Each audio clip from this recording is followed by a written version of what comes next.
अस्सलाम वालेकुम बच्चों, उम्मीद करता हूँ कि आप सब खैरियत से होंगे।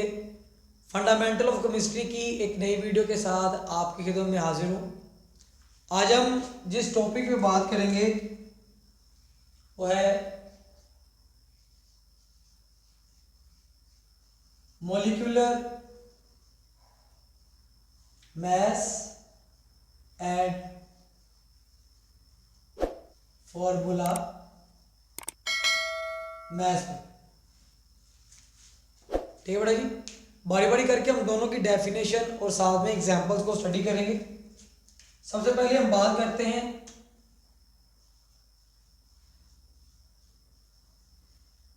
मॉलिक्यूलर मास की। बेटा जैसे कि नाम से जाहिर है, मॉलिक्यूलर मास एक मॉलिक्यूल का मास। ठीक है, डेफिनेशन पे आपने गौर करना है। The sum of atomic masses of all the atoms present in a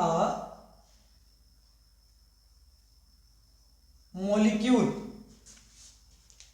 बेटा जी वो आपसे कह रहा है कि एक मॉलिक्यूल के अंदर जितने भी एटम्स होंगे हमने उनके एटॉमिक मैसेज को क्या कर लेना है, सम कर लेना है। जब हम सम करेंगे तो हमारे पास क्या निकल आएगा, मॉलिक्यूलर मास निकल आएगा। एग्जाम्पल बेटा जी आप अगर समझ लें तो आपके लिए डेफिनेशन बहुत ही ज़्यादा आसान है। ठीक है, हम एग्जाम्पल ले रहे हैं यहाँ पे ग्लूकोज की C6H12O6। अब ये हमारे पास एक मॉलिक्यूल है। ठीक है, अब ये मॉलिक्यूल जो है वो तीन एलिमेंट से मिलकर बन रहा है, carbon plus hydrogen plus oxygen. ठीक है, हमने क्या कहा था, the sum of atomic masses of all the atoms. जितने भी एटम्स होंगे उनके एटॉमिक मैसेज को आपने क्या कर लेना है, सम अप कर लेना है।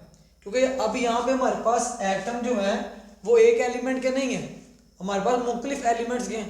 तो पहले हम क्या करेंगे, उनको मल्टीप्लाई करके एक वैल्यू निकाल लेंगे, फिर उन तमाम वैल्यूज को हम क्या करेंगे बेटा जी, एड अप कर लेंगे। यानी कि हमारे पास अगर देखा जाए कार्बन, तो कार्बन के कितने एटम्स हैं, 6। ठीक है, अगर हम देखें हाइड्रोजन तो कितने, 12। ऑक्सीजन कितने हैं, 6। ठीक है बेटा, तो एक कार्बन का मास हमारे पास होता है 12, हाइड्रोजन का 1 और ऑक्सीजन का हमारे पास 16 AMU। अब हमने वैल्यू निकालनी है 6 कार्बन की, तो 6 को हम मल्टीप्लाई कर देंगे एक कार्बन के मास के साथ, हुआ है 12। 12 को हम मल्टीप्लाई कर देंगे 1 के साथ, क्योंकि हाइड्रोजन का मास 1 है, और 6 को मल्टीप्लाई कर देंगे हम किसके साथ, 16 के साथ, क्योंकि एक ऑक्सीजन का मास कितना है, 16। अब जब मल्टीप्लाई करेंगे तो ये हमारे पास आ जाएगा 72 प्लस 12, और ये हमारे पास आ जाएगा 96। ठीक है, जब इसको हम सम अप कर देते हैं तो ये हमारे पास क्या निकल आएगा बेटा जी,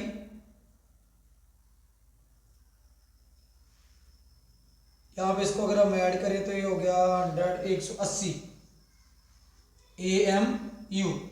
तो ये हमारे पास आ गया है मॉलिक्यूलर मास ऑफ C6H12O6। तो इस तरह हम जो क्या कर सकते हैं, मॉलिक्यूलर मास फाइंड कर सकते हैं। अगर हम मजीद एग्जाम्पल की बात करें तो हमारे पास बेंजीन, फॉर्मूला C6H6। ठीक है बेटा जी, तो हमारे पास यहाँ पे क्या होगा, जब हमने मॉलिक्यूलर मास निकालना होगा ऑफ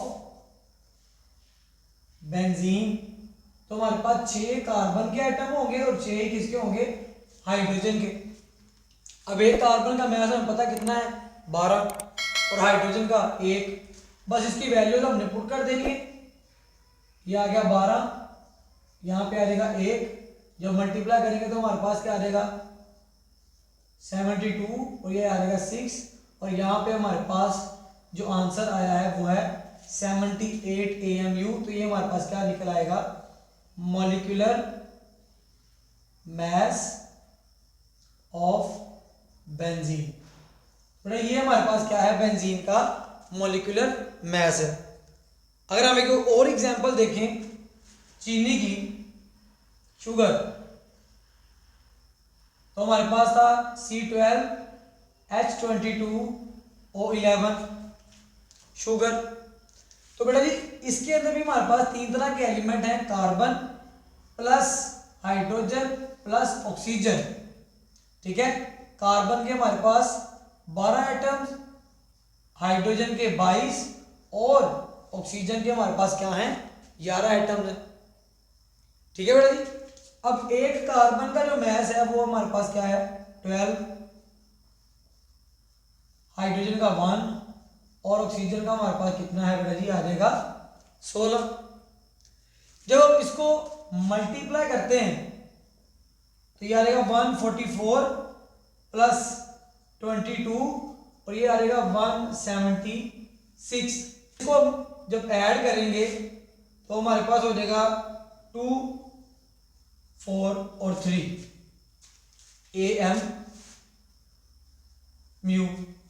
तो ये हमारे पास जो है वो मॉलिक्यूलर मास निकल आया है, किसका, मास ऑफ C12H22O11। तो ये बेटा जी हमारे पास जो शुगर है उसका मॉलिक्यूलर मास निकल आया। तो आसान सी डेफिनेशन है कि the sum of atomic masses of all the atoms, कि एक मॉलिक्यूल के अंदर जितने भी एटम मौजूद हैं उन सब के मास को हमने क्या कर लेना है, ऐड अप कर लेना है, सम कर लेना है।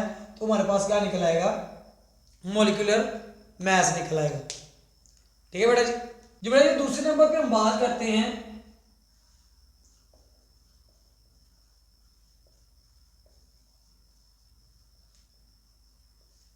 फॉर्मूला मास की। भाई फॉर्मूला मास हमारे पास ये होता है आयनिक कंपाउंड का, आयनिक कंपाउंड, क्योंकि उनका आपके पास क्या होता है फॉर्मूला यूनिट होगा। ठीक है, हमने कहा था कि जो आयनिक कंपाउंड होते हैं ये लॉन्ग चेन कंपाउंड होते हैं, इनकी हम इकट्ठी प्रॉपर्टी स्टडी नहीं कर सकते, तो फिर हम क्या करते हैं इसके अंदर से एक छोटा सा यूनिट निकालते हैं जिसे हमने किसका नाम दिया था, फॉर्मूला यूनिट का। तो बेटा डेफिनेशन देखें,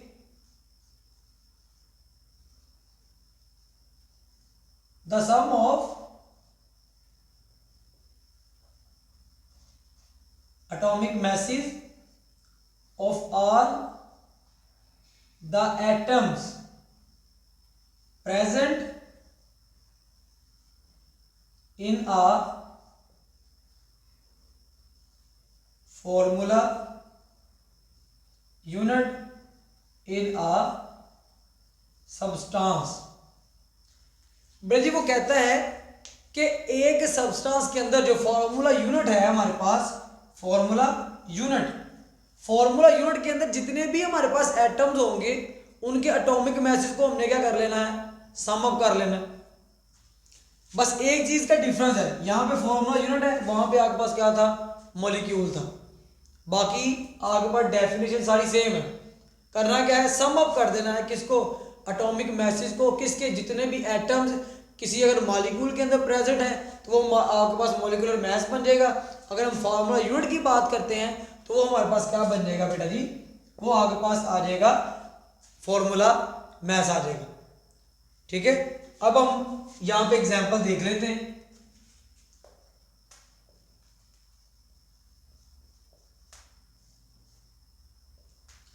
बेटा जी पहली जो हमारे पास एग्जांपल है वो है NaCl की, यानी कि जितने भी साल्ट हैं वो हमारे पास क्या है, बेसिकली आयनिक कंपाउंड है और उनके क्या होते हैं हमारे पास फॉर्मूला मैसेज होते हैं, जिसके सबसे पहले हमारे पास क्या है NaCl। यानी कि अगर मैंने यहाँ पे फॉर्मूला मैस निकालना है, फॉर्मूला mass of NaCl। तो बेटा जी क्या होगा, यहाँ पे मेरे पास एक ही एटम है सोडियम का, जमा एक ही एटम है मेरे पास किसका, क्लोरीन का।